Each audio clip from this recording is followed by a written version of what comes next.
രാവിലെ പതിവ് പോലെ കിച്ചണിൽ വന്നു. അരിയൊക്കെ കഴുകി കുക്കറിലിട്ടു. ബീട്രൂട്ട് തോരനും കല്യാണിക്ക് കൊണ്ടുപോകാനായിട്ട് കുറച്ച് സോയ എടുത്ത് തിളച്ച വെള്ളത്തിലിട്ട് വെച്ചു. അപ്പോഴേക്കും നമ്മുടെ അരി അവിടെ കുക്കറിൽ വെച്ചു. അത് വെന്ത് വന്നപ്പോഴേക്കും സോയ നന്നായിട്ട് ഒരു 5-6 വെള്ളം കഴുകി പിഴിഞ്ഞു മാറ്റി വെച്ചിട്ട് നമ്മുടെ സോയയിലേക്ക് ഇടാൻ വേണ്ടിയിട്ട് കുറച്ച് മസാലപ്പൊടിയുടെ കുറവുണ്ടായിരുന്നു. അങ്ങനെ കുറച്ച് ഗരം മസാലയൊക്കെ എടുത്തൊന്ന് വറുത്ത് പൊടിച്ചെടുക്കുകയാണ്. മിക്സിയുടെ ഒരു ജാറ് നന്നായിട്ട് തുടച്ചെടുത്തതിന് ശേഷം നമ്മുടെ വറുത്ത് വെച്ചിരിക്കുന്ന മസാലക്കൂട്ടുകളൊക്കെ അതിലേക്കിട്ട് നന്നായിട്ട് പൊടിച്ചെടുത്തിട്ടുണ്ട്.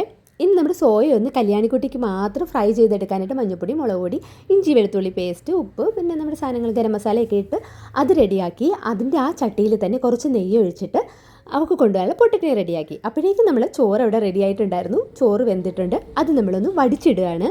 ഈ വടിച്ചിടുന്ന പാത്രം അടിപൊളിയാണ് കേട്ടോ. നല്ല സ്ട്രോങ് ആയിട്ടുള്ള കാരണം പെട്ടെന്നൊന്നും അത് തെന്നി പോകുമൊന്നുമില്ല.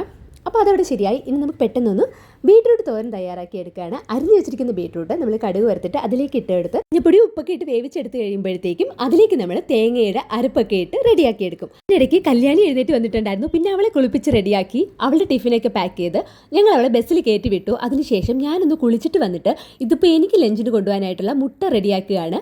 പിന്നെ ഇന്ന് ബ്രേക്ക്ഫാസ്റ്റിന് പുട്ടായിരുന്നു. അപ്പോൾ പുട്ടൊക്കെ കുത്തി വെച്ചതിന് ശേഷം പിന്നെ ഞാൻ എൻ്റെ ലഞ്ചൊക്കെ പാക്ക് ചെയ്തെടുത്തു. ലഞ്ചിൽ നിന്ന് കൊണ്ടുപോകാനായിട്ട് ബീട്രൂട്ട് തോരൻ, മുട്ട പൊരിച്ചത്, ചമ്മന്തി, അച്ചാറ്, പിന്നെ കുറച്ച് നല്ല കട്ട തൈരും. അപ്പോഴേക്കും എൻ്റെ ലഞ്ച് പാക്കിംഗ് ഒക്കെ കഴിഞ്ഞു. പിന്നെ ഞാനൊന്ന് പുറത്തൊക്കെ കറങ്ങി നടന്നതിന് ശേഷം പെട്ടെന്ന് തന്നെ റെഡിയായി ഓഫീസിൽ പോകാനായിട്ട് പോയി. അപ്പോൾ അത്രയേ ഉള്ളൂ ഇന്നത്തെ വിശേഷം. അടുത്ത വീഡിയോയിൽ വീണ്ടും കാണാം.